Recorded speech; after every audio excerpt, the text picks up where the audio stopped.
He was absolutely certain that the heavy iron door had slammed shut behind her forever, burying his dirty little secret along with her former life. A year and a half ago, in the chilling district courtroom, he hadn't even flinched when the woman he had sworn to protect was stripped of her name, her profession, and her freedom. He calmly took everything: their house on the outskirts of town, their joint savings, her share in the company, and the right to see their son. He figured the frozen wilderness and the prison walls would finish what he had started.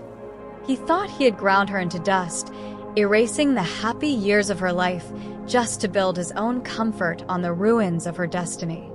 But he made one fatal mistake.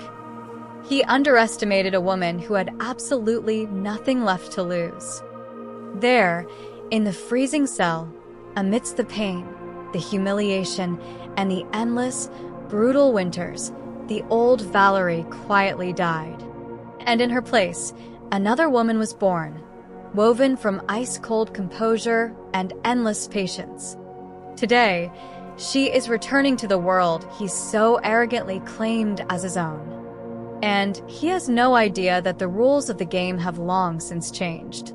Soon, his confident smile will be replaced by primal fear, because standing before him won't be a broken victim, but his worst nightmare, come to collect what is owed.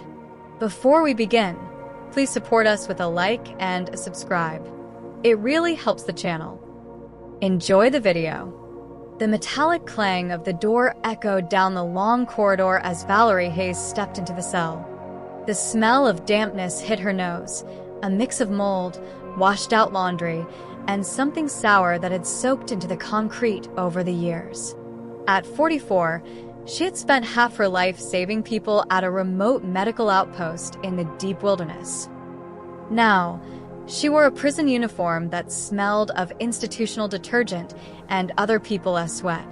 The damp walls seemed to press in on her, as if they had deliberately moved closer than they should. 3 women sat on the iron bunks, staring at the newcomer as if sizing up merchandise at a market. Valerie lowered her gaze, clutching the thin, scratchy blanket to her chest. The cold seeped through the soles of her slippers. The floor was freezing even in early autumn, and in the winter, she knew, the frost would bite through the bones regardless of how thick the walls were. "Well, look who they send us," the educated one, drawled a large woman with a short haircut and a faded tattoo on her wrist. Her voice was like sandpaper on metal. "I'm Brenda. "We have our own rules in here. Doctor or not, it makes no difference to us." Valerie nodded, unable to find the words. Just yesterday, she had been holding surgical clamps, stitching up the hand of a logger who had been brought in from the camp with a slashed palm. He had thanked her, pressing his good hand to his chest. Yesterday, she was a paramedic, the only medical professional for 100 miles. Today, she was an inmate with a number. That night, she couldn't sleep. A rusty spring under the thin mattress squeaked with every movement. Somewhere behind the wall, water dripped steadily, as if counting down the seconds. Valerie lay on her back, staring at the ceiling, remembering her outpost, the tiny medical cabin, the stove she lit herself, the smell of pine and snow, the grateful eyes of the people she had brought back to life with her own hands. And then the courtroom. Richard sat in the 3rd row, staring off to the side at a bare wall. When the judge read the verdict, 3 years in a correctional facility, stripped of her medical license, he didn't even look up. He just stood up and walked out, as if it were a boring play he had grown tired of. Valerie rolled onto her side, pressing her palm over her mouth to stifle a sob. The pillow smelled of someone else's hair and cheap soap. On the 3rd night, she felt a thin blade hidden under the mattress. Someone had left it there, forgotten it, or saved it for a rainy day. Valerie pulled it out, turning it over in her fingers. The metal was cold, rough with rust. She looked at her hands in the dim light of the guard's lamp. The hands of a paramedic who had delivered babies in blizzards and stitched wounds by the light of a kerosene stove. Now, they were trembling, and the blade wavered, casting shadows on the wall. Wouldn't it be easier to just end it all at once? 3 years in here felt like an eternity, an endless corridor with no exit. In the morning, she was jolted awake by a scream. Help! She fell. Someone shrieked hysterically, the voice ringing like a shattered plate. Valerie sprang off the bunk, her heart pounding. In the corner of the cell, a young girl lay on the floor. Her face was chalk white, her arm twisted at an unnatural angle, a sharp white shard of bone piercing through the skin, dark blood already pooling around it. The girl was screaming, choking on her tears. The facility's medic rushed in a minute later, an elderly man in a wrinkled coat, looking completely lost. He knelt beside her, took one look at the arm, and turned pale. I called an ambulance, but it's at least 40 minutes. The road is flooded, he mumbled, wiping his forehead. I don't know what to do here. It's an open fracture. Step aside, Valerie said, and her voice was rock solid, as if she were back in her own clinic. She dropped to her knees and quickly examined the arm. The bone was displaced. If she didn't stabilize it right now, she'd face severe blood loss, followed by infection. Give me some clean cloth, anything, and something to use as a tourniquet, she ordered, not taking her eyes off the fracture. The medic scrambled around, bringing bandages and a rubber tube. Valerie applied the tourniquet above the wound to stop the bleeding, then gently took the girl's arm as if it were made of fine porcelain. This is going to hurt. Hold on, she said softly. The girl bit her lip and nodded. Valerie realigned the bone, setting the fragment with one precise, fluid motion. The girl wailed, but Valerie was already immobilizing the fracture, fast and flawless, just as she had done hundreds of times. 10 minutes later, the arm was secured, and the bleeding had stopped. The girl was breathing rapidly, but she had stopped screaming. The guard standing by the door watched Valerie with something akin to respect.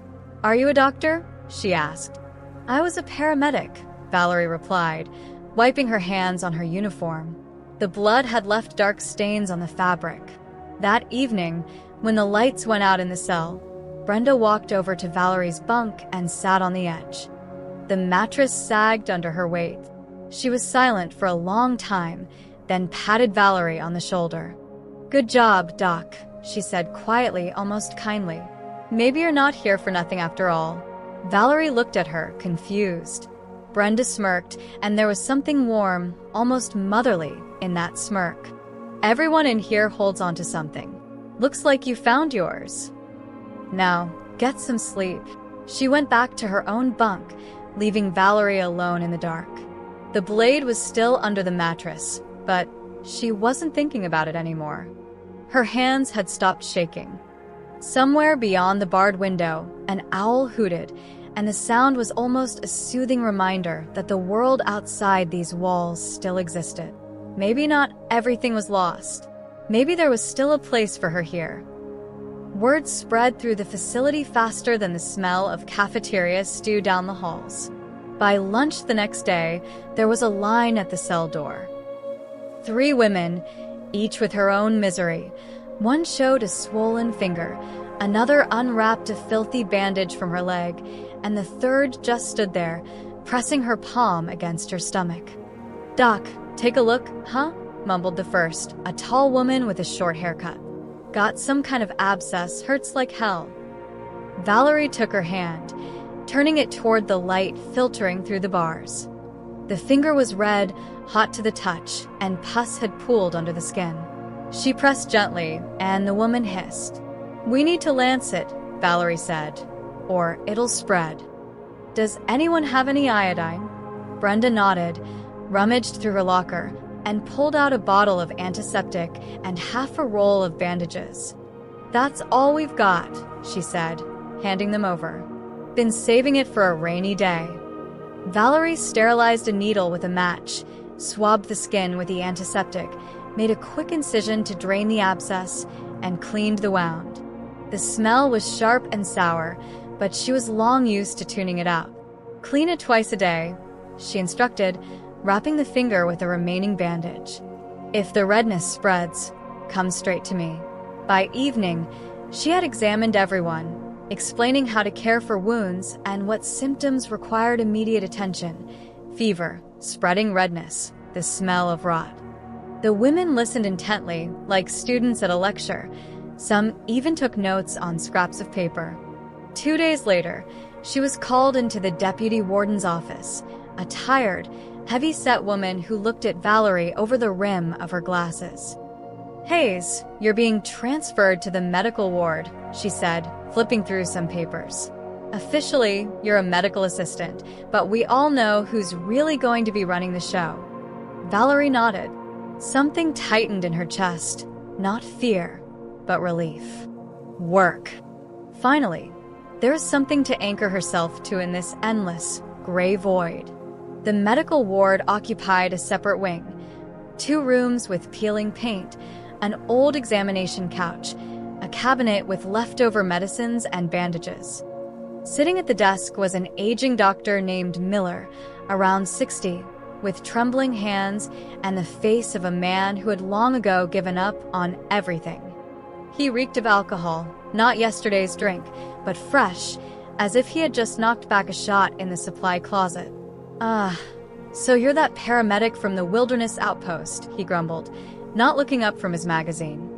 "Think it's gonna be like a real hospital in here?" "Forget it. It's a complete mess." Valerie said nothing, hanging her coat on a hook. Miller shot her a sideways glance and waved his hand. "Fine, do whatever you want. It's easier for me that way." The first week, he still grumbled when she reorganized the instruments, demanded new bandages be ordered, and sorted the medicines by expiration date. But then, seeing how fast and flawlessly she treated wounds, stitched cuts, and set up IVs, he gave up. He started retreating to the supply closet more and more, leaving her completely alone. Everyone in the facility already understood who the real medic was. One night, she was woken by a knock on the medical ward door, sharp, insistent, like a drum roll. Valerie jumped off her cot and threw on her coat. On the threshold stood a guard, his face pale, his voice trembling. "Brought in a woman from a transfer convoy. She went into labor on the road. Contractions started during transit, but the nearest hospital is an hour away, at least. A blizzard is picking up. The roads are completely buried." They carried the woman in on a stretcher.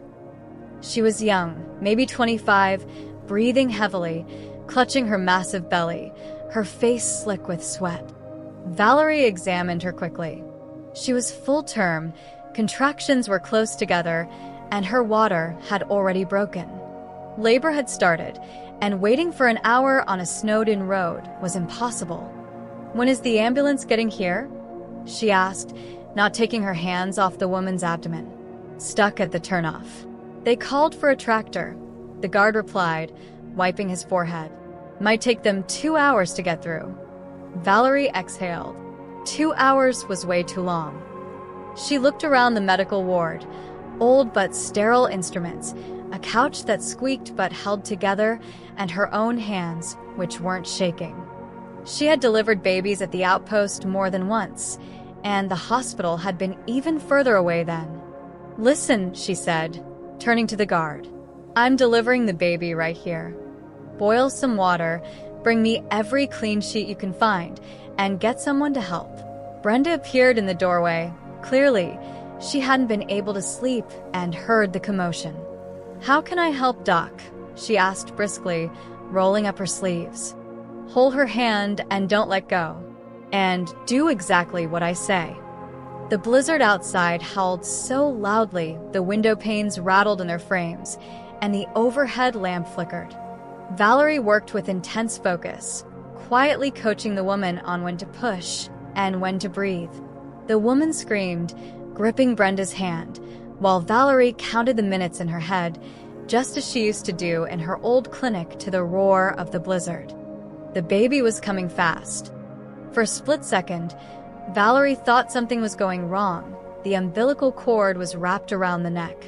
Her fingers moved on their own, careful, precise. She slipped the loop off, and a minute later, the thin, indignant cry of a newborn filled the room. A girl, alive, red-faced, screaming at the top of her lungs. Valerie wiped her down, wrapped her in a warm sheet, and placed her on the mother's chest. The young woman was crying and laughing at the same time, unable to believe it was over. "Are they both going to make it?" the guard asked quietly from the doorway. "They both will," Valerie replied, peeling off her gloves. Her hands were trembling slightly, but only from exhaustion, not fear. By morning, the ambulance finally broke through the snow, and the mother and child were taken to the city hospital. But once again, word spread through the facility, even faster than before. The doctor had delivered a baby right here, in the middle of a blizzard, with her bare hands, just like in the movies. A day later, she was summoned to the warden's office. Paul Harrison, a man in his 60s with tired eyes and graying temples, sat at his desk sorting through papers. When Valerie walked in, he looked up and stared at her in silence for a long time. "Have a seat," he finally said, nodding toward a chair. Valerie sat down. Her hands rested automatically on her lap, fingers interlaced. She braced herself for a reprimand, a punishment for acting without authorization, or a transfer to a different cell. Harrison cleared his throat and tapped his pen against the desk. "You saved 2 lives, he said slowly, as if weighing every word. "I read the report. Delivering a baby under those conditions, without a doctor on staff, it's a massive risk, but you pulled it off." He paused, then added, "Thank you." Valerie blinked. She hadn't expected to hear that word here, in a prison, from a man who was supposed to be dressing her down. "I was just doing my job," she replied, looking at the desk. "No," Harrison countered, shaking his head. "You did more than that." He stood up, walked over to the window, and looked out at the yard, where the women walked in circles like clockwork automatons. "Keep up the good work, Hayes. You're needed here." Valerie walked out of the office and, for the first time in weeks, felt like she could actually breathe. A few days later, she was called back to the warden. 2 cups sat on the desk, and the smell of coffee was almost scandalous. Real, strong, with a slight bitter kick. "Sit down, Hayes," Harrison said, nodding at the chair. "Before it gets cold." Valerie sank into the chair and wrapped both hands around the cup. The ceramic was warm, pleasant to the touch. She took a sip. The coffee scalded her tongue, but she didn't flinch. It had been far too long since she'd had anything real. Harrison sat opposite her, stirring his coffee, the spoon clinking against the edges of the cup. Outside the window, snow was falling, early, northern snow, settling on the windowsill. "You know," he began, looking out the window, "I ended up alone recently. My wife left. We were together for 20 years and then, bam, it's over." Said she was tired of living with a man who was always on duty. Valerie stayed silent, not knowing what to say. "I come home, and the place is empty," he continued, turning the cup in his hands. "The fridge is humming, the neighbors are arguing through the wall, but there's no one to talk to. It's just wrong." He looked at her, and there was something deeply human in his eyes, nothing like a commanding officer. "You know how to listen. That's rare around here. Tell me about yourself. You were a paramedic, right?" 20 years, Valerie answered quietly, studying the coffee grounds at the bottom of her cup. "First in a regional hospital, then I transferred to a remote outpost at a logging camp, sole medic for the whole area. Deliveries, fractures, frostbite, appendicitis, I handled it all. Sometimes 6 months, without leaving the site, but it had meaning." "And out here it doesn't?" he asked, tilting his head. Valerie shrugged. "Out here, I'm just surviving." Harrison nodded, as if he understood. Then he opened his desk drawer, pulled out a worn blue folder with her file, placed it in front of him, and opened it. Embezzlement from the company fund, he said, running his finger along the lines, and criminal negligence resulting in the death of an employee. Serious charges. Valerie tensed, her fingers tightening around the cup handle. You got 3 years, Harrison continued, and lost your medical license. He looked up, studying her intently. But I've worked here for 15 years. I've seen hundreds of people who are actually guilty. They always have the same look in their eyes. Empty, like mannequins. Yours is different. Valerie bowed her head and closed her eyes. For the first time in months, someone had doubted the verdict. Someone had actually considered that she might be innocent. What happened? Harrison asked softly. Tell me. Valerie sighed. The words stuck in her throat like a bone, but then she started speaking, slowly, haltingly, as if pulling a splinter out of her own flesh. My husband, Richard, was a co-owner of the logging company. I ran the medical clinic there, and they also made me the treasurer for the Employees' Mutual Aid Fund.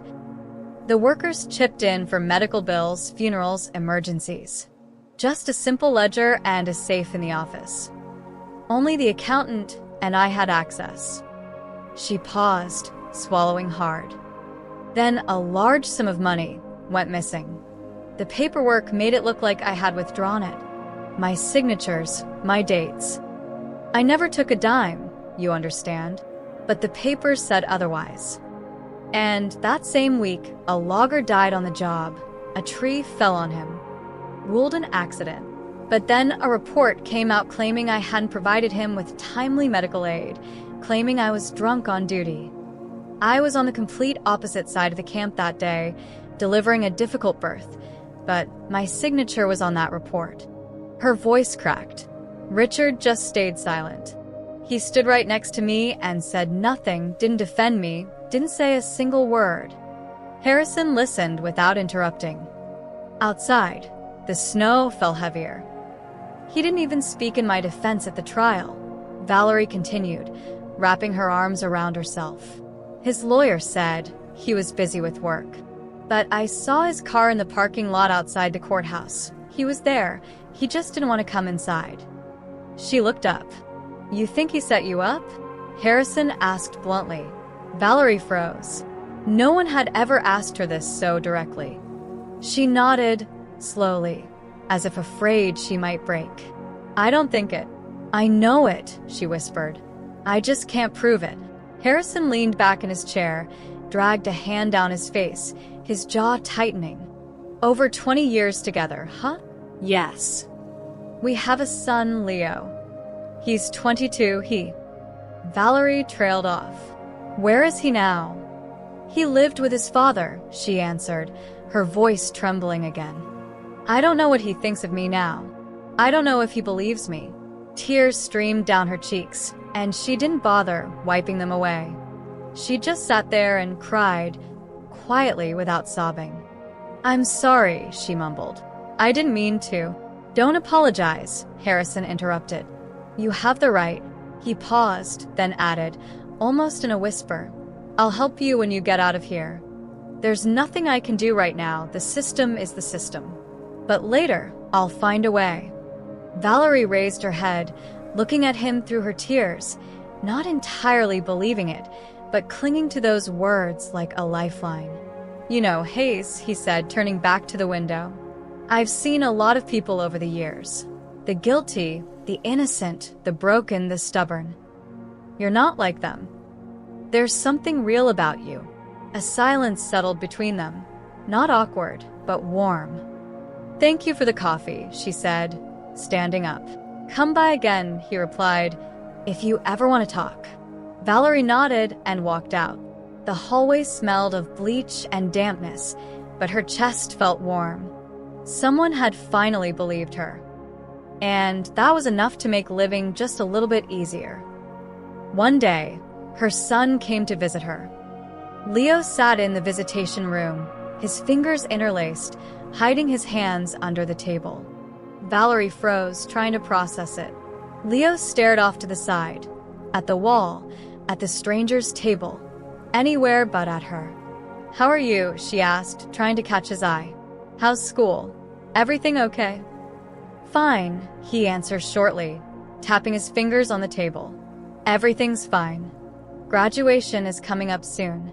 A heavy silence hung between them, thick as a wet blanket.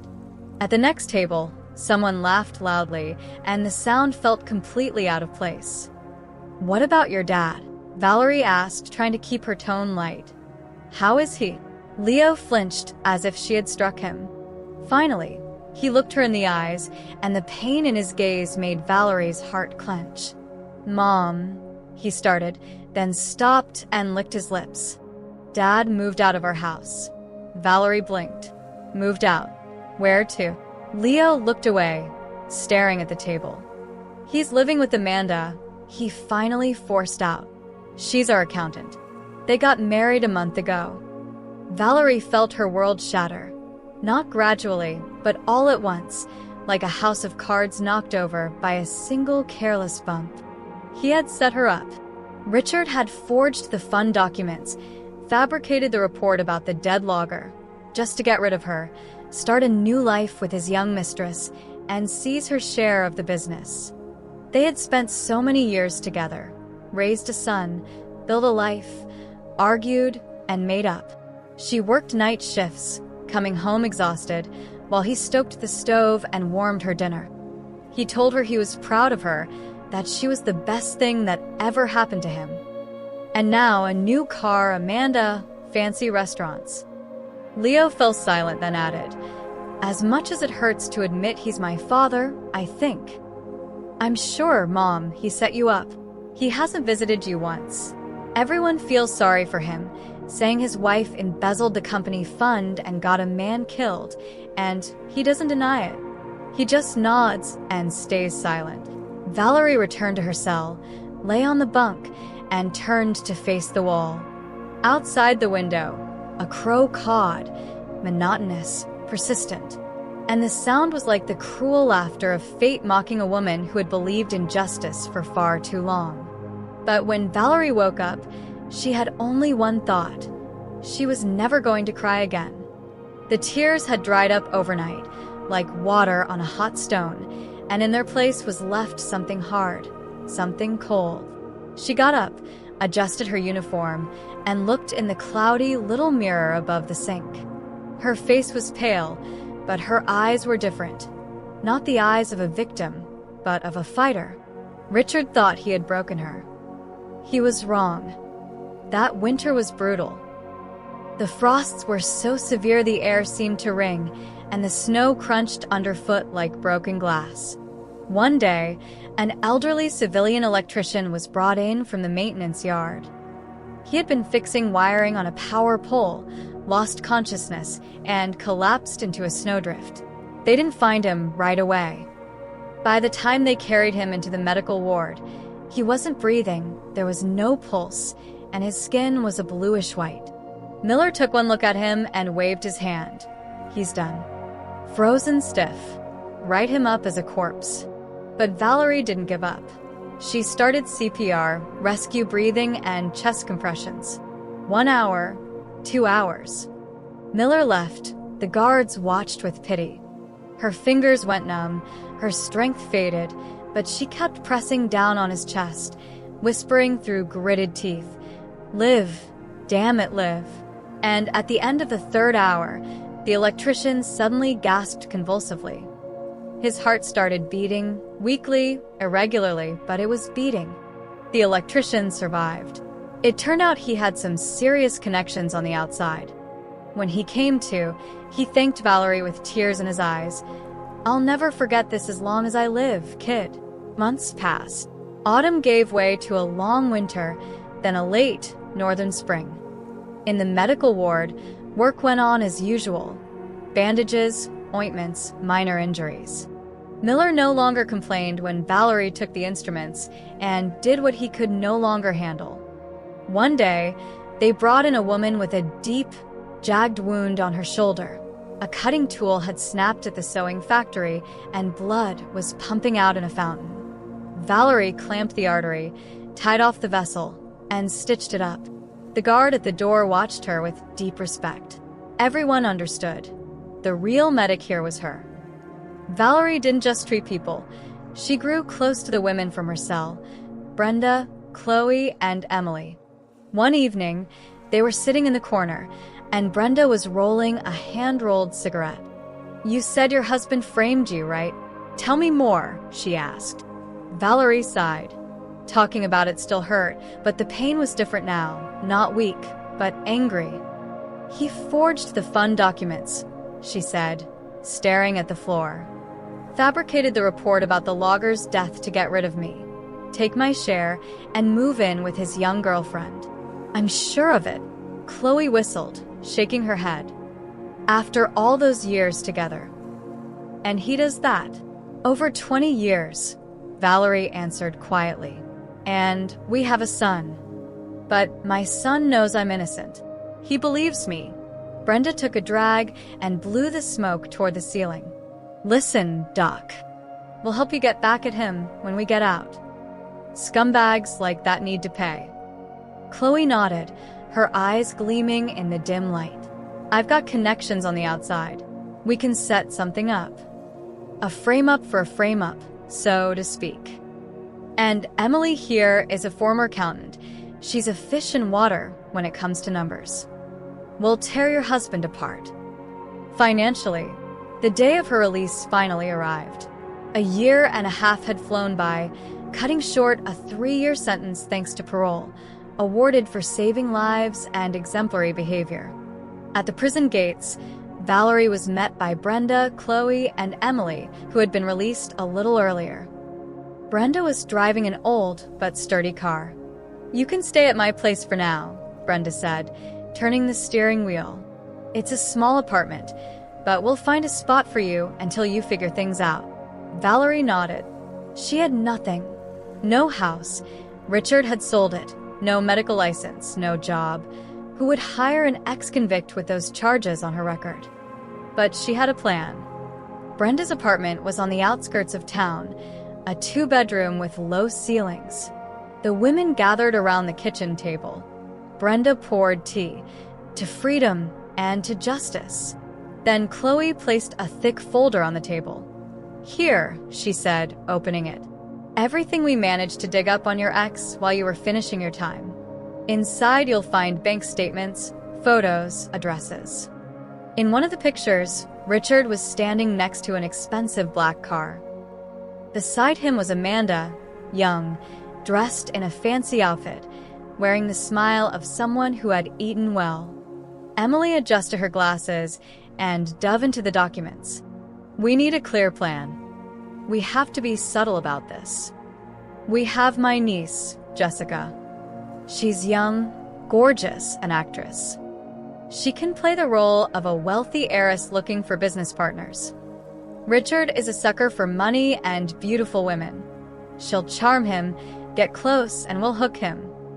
And no illegal stuff. We're going to use his own dirt against him. If he stole from the company fund, that money had to go somewhere. Get me archival copies of the company's old documents, and I'll trace the whole chain. Jessica will get us whatever we're missing." Valerie agreed. There were no more doubts. Richard thought he had won, but the game had just begun. "But we need some heavier backup," Valerie added. "Not just evidence. We need him to confess officially, and we need the authorities to actually open a case." Valerie pulled out her phone and dialed the number Harrison had given her before her release. The warden had kept his word. He met Valerie at a small downtown cafe. She told him everything about Emily finding the trail of the stolen money and about the plan to force Richard into a confession. Harrison listened without interrupting. "It's risky," he finally said. "If anything goes wrong, everyone gets hurt, including you." "I know, but there's no other way." Harrison nodded, pulling out his phone. "I have a close contact in the regional prosecutor's office. An honest man, and those are hard to find. If your ex confesses, if the real fund documents surface, this guy can officially open a case and get your conviction overturned. I promise to help, and I keep my promises. Just be careful." Richard could be dangerous if he feels cornered. He's already dangerous. But now I know how to fight him, Valerie replied. The operation began. Jessica arranged a chance encounter with Richard at an upscale restaurant. The man, nearing 50, in a sharp suit, exuding the confidence of a guy who owned the world, immediately noticed the stunning young woman. Jessica played her part perfectly. Conversation flowed, and Richard was completely charmed. Soon came a second date at an even more expensive place. Richard bragged, embellishing his income, trying to impress the wealthy heiress. Jessica listened attentively, laughed, and gently touched his arm, while a hidden recorder in her purse kept rolling. Meanwhile, Emily performed a miracle. Through former company partners whom Richard had ruthlessly pushed out of the business, she obtained the original mutual aid fund ledgers from those years. Emily worked through the nights. "Look at this," she announced one morning. The money was withdrawn from the fund in 3 large chunks. On paper, it says your signature. But on those exact days, you were on a 24-hour shift at the remote outpost, which is logged in the call records. And those same sums, on those same days, were deposited into the account of a shell company registered to Amanda, and from there, they went straight to buying Richard's first lumber mill. The loop is closed. The trap is shut. Valerie called Harrison. "Paul, we have everything. The documents, the financial trails, the audio recordings. The trail leads straight to him." "Excellent," Harrison replied. "Bring it all to my contact at the prosecutor's office. But first, I want to talk to him himself. Man to man. We'll give him a chance." Richard was summoned to the prosecutor's office by a subpoena. He walked down the hallway confidently, assuming it was about a routine tax audit. In the office, he found 2 men waiting, a prosecutor's investigator and a civilian sitting by the window. Richard glanced at him and didn't recognize him. "Richard Hayes," the investigator began, "co-owner of the logging company. Have a seat. Do you know why you're here?" Then the man by the window turned around. It was Harrison. His voice was calm, but that calmness carried the chill of a grave. "My name is Paul Harrison. I'm the warden of the correctional facility where your wife spent the last few years. I know her, and I know she is absolutely innocent." Richard froze, the blood draining from his face. He remembered Leo mentioning a warden who had helped his mother. "You have a choice," Harrison continued, staring directly into his eyes. "Either you write a full confession right now under oath. You tell us everything. How you and Amanda forged the fund ledgers, how you fabricated the report about the logger's death by paying off an inspector you've known since grade school, how you laundered the money to buy the lumber mill. The Corps will take that into consideration. Or we launch a full-scale investigation, official forensics, search warrants, interrogations of the partners you kicked out of the business, who will be more than happy to testify against you. And in that case, you're going away for a very long time, on every single charge." "This is a setup," Richard whispered, his face pale. "No," Harrison cut him off. "This is the truth. The exact same truth you turned into a lie 3 years ago." Richard stared at the documents spread out in front of him and realized there was nowhere to run. He started talking. His voice sounded hollow, drained.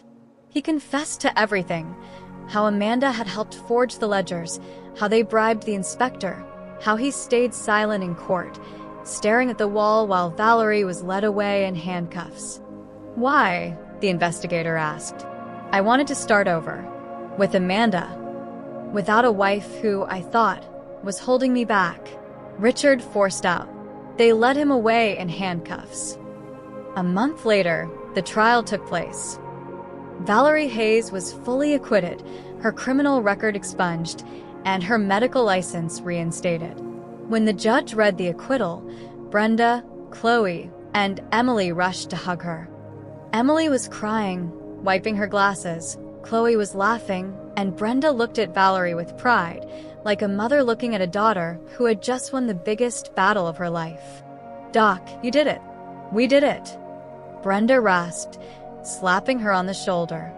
A week later, Richard and Amanda were sentenced. Valerie came to the courtroom. Richard sat in the defendant's dock, unshaven, wrinkled, with dead eyes. Amanda was crying in the back row. The judge read the verdict. Richard got 6 years in a minimum security facility with confiscation of his assets in favor of the victim. Amanda got 3 years of probation for accomplice liability. After the trial, Valerie stood on the courthouse steps, breathing in the fresh air. Her loyal friends walked up to her. "Well, ladies, we're a team," Brenda shouted. "Want to pull off another one? We've had enough adventures," Chloe scoffed. "Let the doc just live in peace now." "You deserve some peace, Valerie," Emily added softly. Valerie took their hands. I would have had nothing without you. You changed my fate, and I will never forget it." They hugged. Passers-by glanced at them curiously, but they didn't care. They had won. Harrison walked up to Valerie. He had been standing a little ways off, watching the women, and then stepped closer. "Congratulations, Valerie," he said, handing her a bouquet of flowers. Valerie smiled. "Thank you, Paul. If it weren't for you, you did it all yourself, Valerie. Your strength saved you. I just helped justice catch up." They walked down the street together. Leo was waiting for his mom a little further down by the car. He was smiling, and for the first time, there was no pain in his eyes. Richard had tried to pin his guilt on her, and she had handed it right back to him. The score was settled. Now, she could just move on with her life. Valerie looked at Harrison, and in his eyes, there was something more than just respect. Maybe, in time, it would become something else. But for now, it was enough to simply walk side by side and know she was no longer alone. Life went on, and she was ready to truly live it. If this story touched your heart, please hit the like button, subscribe to the channel, and turn on notifications so you don't miss new videos. Share your thoughts in the comments.